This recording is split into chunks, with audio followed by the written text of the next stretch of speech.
Monday, everybody. I hope you're all able to get a chance to get outside this weekend. Oh man, it was beautiful. I had a chance to get out both afternoons, Saturday and Sunday, and it was so nice to see some sunshine and warm weather. And hopefully it's going to be some brighter days ahead and foretelling a brighter future for all of us. Get out of this mess real soon. Today we're going to work on some bag work. We're going to do the old Waymaster. There's probably hundreds of ways that we can practice karate. Fortunately, you don't need a partner necessarily to practice, because you have katas, you have forms, you have basics. We have all kinds of drills that kind of sharpen up your techniques, your kihon, your kicking, your movements. But ultimately, when you get down to it, all martial arts come down to contact. Okay? All these things we do are nice, and it's nice to be athletic and have this form and get stronger and be flexible. But ultimately, we're doing this to prepare ourselves in the event that we may have to defend ourselves, which means contact with somebody. Right now, we're in a situation, unless you have someone at home that you can work with, where we can't really do as much contact as we may like. And to be honest with you, a lot of you maybe don't like contact. But it's a reality. It's a reality of the martial arts. You can't get away with it. And one of the next best things to not having a partner is using bags or pads. Okay, we have the kick shields where we do kick shield drills, focus pads for hands and foot techniques, but you need a partner even to hold those. The bag you don't need, all right? You can develop that sense of contact and power using a bag. And even though we think about using the bag for just becoming stronger, there's really 4 things we're really trying to work on. Still trying to work on our form. We always work on our form, and that's the advantage that a martial artist has. Their technique makes your techniques more efficient, less wasted motion, okay, and less likely to leave yourself open. Okay, focus means hitting the right target all the time. And even though we punch and kick in the air, we're envisioning a target. When we have a Waymaster or some kind of heavy bag, the target is right there. And it's very important to hit the correct target, because oftentimes, if you hit somebody in the right spot, perhaps a solar plexus or in the temple or right in the nose or right in the eye socket or in the groin or in the knee, you only have to hit half as hard, okay, because you're hitting in a very vulnerable spot. So the Waymaster gives you that opportunity to practice your target. Then we also work on distance. And distance is really hard to work on without having a partner or a bag or something that you can gauge your distance on. And then the fourth thing is direction. Moving right, moving down, moving up, right, then left. And again, using the bag gives you the opportunity to work direction, especially combined with distance. When we're working the bag, I highly recommend wearing bag gloves. Okay, even professionals, professional MMA fighters, boxers, okay, use gloves when they're doing pad work and when they're doing bag work. It keeps your wrists straighter, okay, unstrapping and strapping it back on keeps your wrist tighter, and of course it protects your knuckles and skin, and it allows you to really come in and use a little bit more power. So if you are working the bag, I suggest putting on bag gloves. And usually specific gloves made for the bag are better, they're more solid. The sparring gloves are a little bit loose, and you have a tendency to tear the fingers, okay, because the material is not quite as thick, and actually that cuts into your fingers when you're using them. So if you do have a pair of bag gloves, I recommend doing them while we're doing these drills. Okay, going to work several different drills, and again, really focus not necessarily on the power all the time, but the focus. We've talked about some of these things before, but it makes a difference when you're actually doing them against the bag. Let's start off with a basic front hand technique. Okay, in boxing, it's a jab because it flicks out quick, and we could call it a jab, but in karate we also call it an oizuki, which is a front hand punch. All right, so we're going to concentrate now on that front hand punch, is what we always do, keeping both hands up and pulling the back hand, okay, let you do it from this side, pulling the back hand back, because that's not only keeping your head protected, okay, but it's setting up for the punch that's going to come in. So let's just work the the left hand, front hand, and what we're going to do is move a little bit. Now we're working that direction. Okay, and you notice, if I'm moving to the left, my left foot is going to move first. Okay, I don't slide up, I don't cross my feet, I move, and what I'm actually trying to do is as soon as my foot comes down, right, the punch comes out. If I'm going right, obviously, it's the right foot. I move my right foot first. As the foot comes down, the punch comes out. So it's simultaneous. Okay, movement, movement, movement. Okay, now, distance, we don't normally start close enough to hit somebody. We're away this way, and we're trying to close the distance. So if I'm out here, okay, and I want to hit with my front hand, which is the closest hand, I have to slide in again, this way, slide in, and does a couple things. All right, closes the distance. My first movement is from my front foot, and I'm also using my body weight to add power to the punch. So I'm starting here, moving, slide in, and I'm doing two things to add power. I'm moving my body forward, and as always, I'm pulling my back hand back, right? So I'm moving in this way, and also pulling my right hand back, right? Punching in, pulling that hand back. Okay, and the back hand, again, it's in boxing, it's a cross. In karate, it's a reverse punch. Okay, and it's a little stronger punch because it's coming off the back foot. Okay, and I have the punches actually traveling further, so I got more of my body into the punch. Now, what you don't want to do is be here, cock the hand back, and then throw the punch in. Okay, because that's telegraphing. What I really want to do is keep in this position and come straight in with the punch. Okay, so you notice my hand stays here. Back, my first motion is in. I'm here this way, and again, if I'm further away, I'll come in and throw the punch.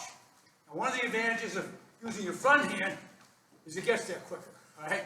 But if I'm using some movement and stuff, and feinting, coming down, and then coming in with the punch, it's only a split second behind. So again, moving around here, sliding with my front foot, back, and then bring that punch in. Hand here. Again, think about not moving this hand right from here this way. And you might have to start this way, going a little slower. And actually watching your hand when you're starting out, making sure it comes straight in and you don't get that little hitch. Okay, now, the old 1-2, okay, in boxing is the front hand and the back hand. So we're working around, we're going to work this with movement, and then we're going to actually have some different focus.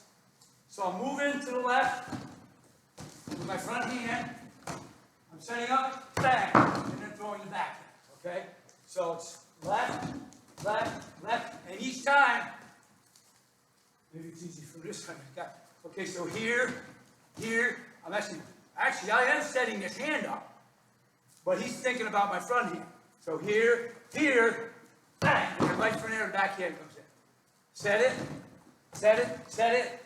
bang, back hand. Now, a good change of height, the focus, is I work it high, drop down, bang, and then throw to the bottom. I go high. Now, in karate, when we spar in the dojo, we don't punch each other in the face, right? But we can aim the punch high. So aim puncher, or aim higher to the chest, drop down, and then come into the stomach. Right? So we're going high to the chest, drop down, and then punch to the stomach. High, back, and then go low. High, back, and then go low. All right, putting together more combinations. Let's put in the hook and the uppercut. Now again, in the dojo, we don't punch each other in the face, so we don't really uppercut to the chin. but we can modify it in our 4-punch combo. We can throw the jab high to the chest. We can throw the cross high to the chest. Now, change your direction again and focus. You move out to the left, throw the hook punch to the body, and then come in straight with a shita uch, or a short punch, which is kind of a baby version of an uppercut. Your fist is still upside down, but instead of coming up, it goes straight in. So we'll work this again.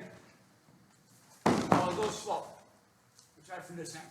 Throw a high jab, high cross, slide out to the side, work the hook punch to the ribs, and then come in with the shita uch, or short punch, to the stomach. So I go high front, middle body, and then middle to the stomach. All right, so 1, 2, step out. Right, other side. 1, 2, step out, hook to the body. 1, 2, step out, hook to the ribs, uppercut to the body. 1, 2, here, again. 1, 2, step out, hook it, and uppercut to the body. Okay, kicking. Now, I've talked about this before.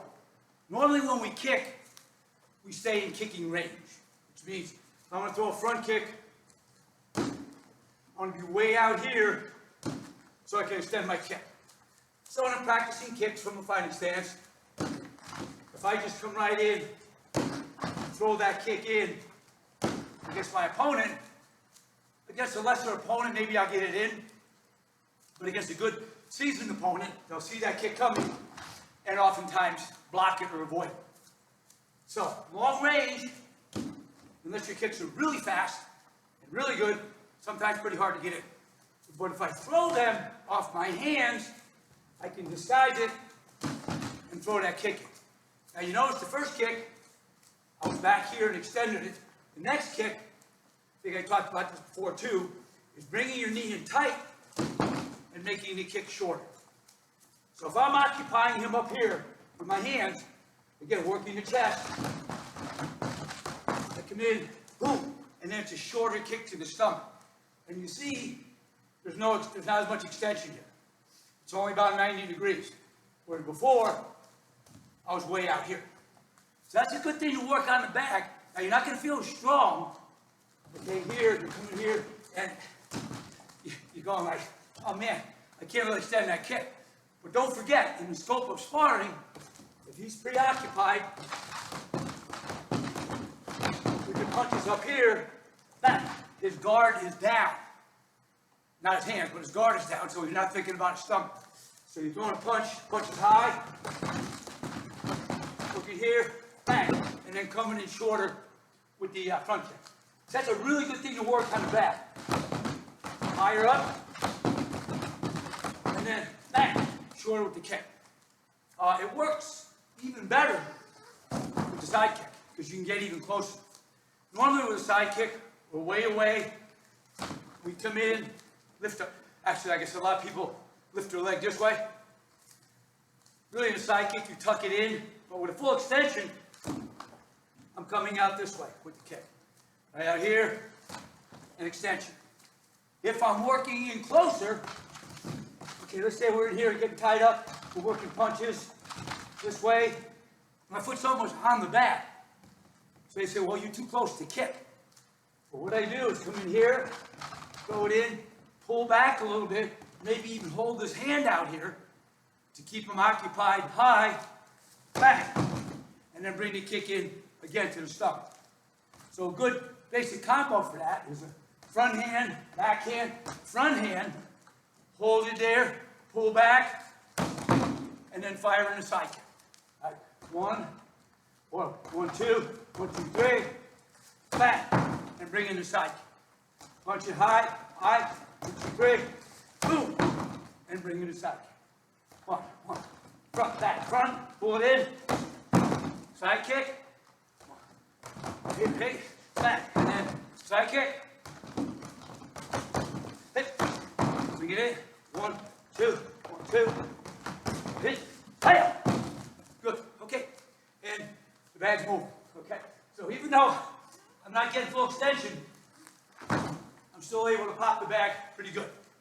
Now, obviously, on the weight master, you can practice all different kicks. And one of the cool things about this particular bag is I have letters. So I can aim for different levels. For example, go roundhouse.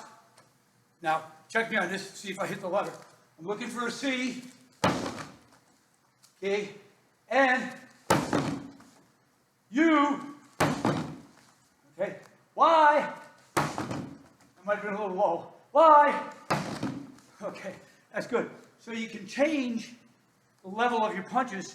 Like I said, focus, hitting your target is right. I often do this drill with hook punches too.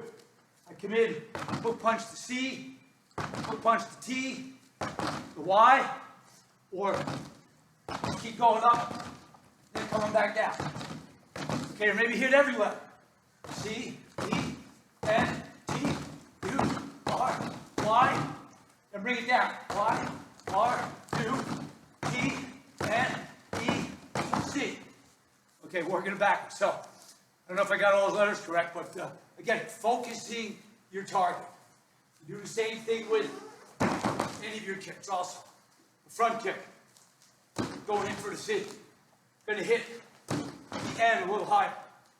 Woo! Then up by the U. Down by the base of the back. Up by the N.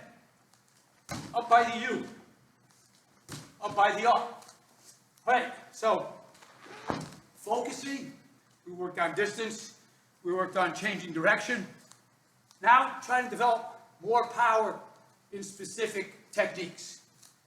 All right, we talked before about the front hand being a quicker hand, but the back hand being the power hand.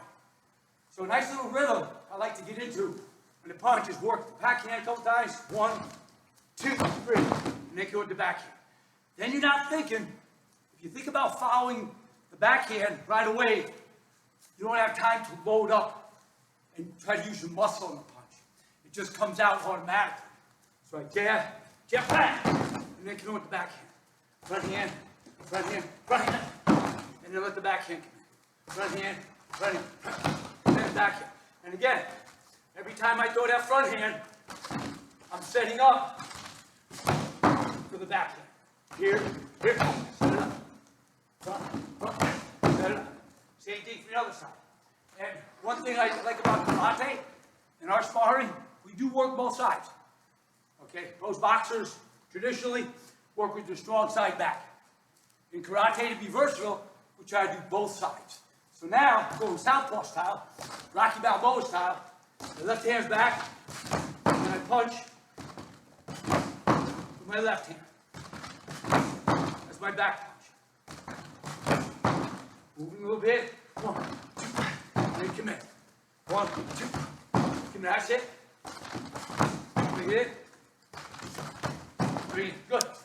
Now, all the other techniques we use, hop strikes, elbows, forearms, we can use on the bag too.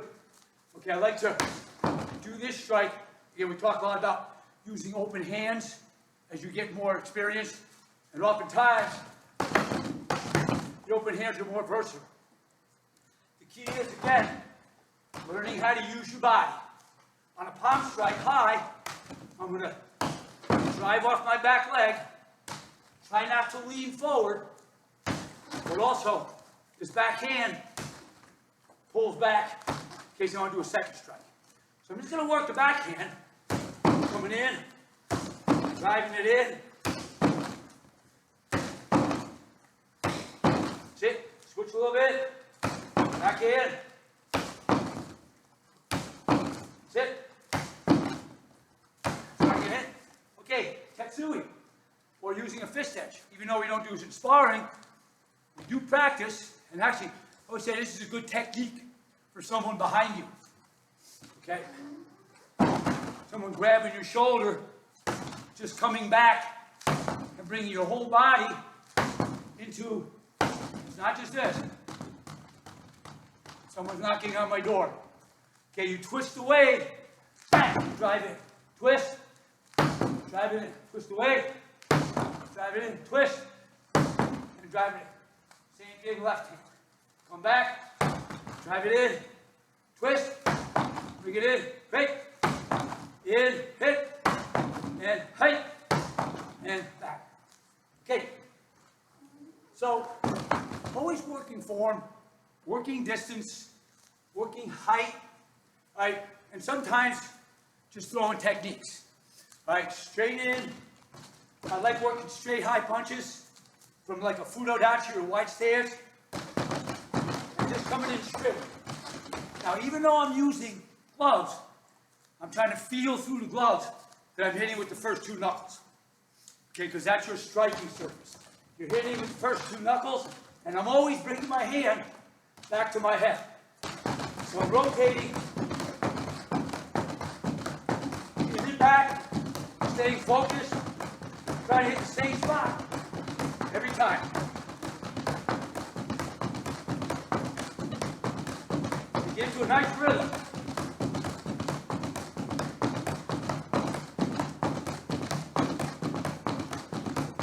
Good, and you can pretty much do that all day. Not really, but you can go for a while. Okay, hook punches, same thing. Coming around. Now, what you have to make sure you do is you come around enough, okay, so that you're not hitting like this way. Your wrist has to be straight coming in, especially when you're hitting a bag. Makes a big difference. Okay, if your wrist is bent, some of you may have done this when you hit someone, you weren't focusing, your wrist bent, and you hurt your own wrist. So it's very important, again, side to side. See, I'll try to do it this way a little bit. See if you can see my hand coming straight in. And what I do is as I go to this side, I drive off of this foot. As I go to this side, I drive off of that foot. So just like I was doing here, I'll do the same thing with the hooks. Turn it, using my body, driving off the legs, and just working it back and forth. That short punch, again, it's not an uppercut, it's called a shita uch, short punch, same thing. Instead of uppercutting, I'm driving in this way. Okay, my hand's gonna come down, and I set the next hand up in between punches. Now I'm coming straight in, towards the body. Very powerful punch. You can see you can really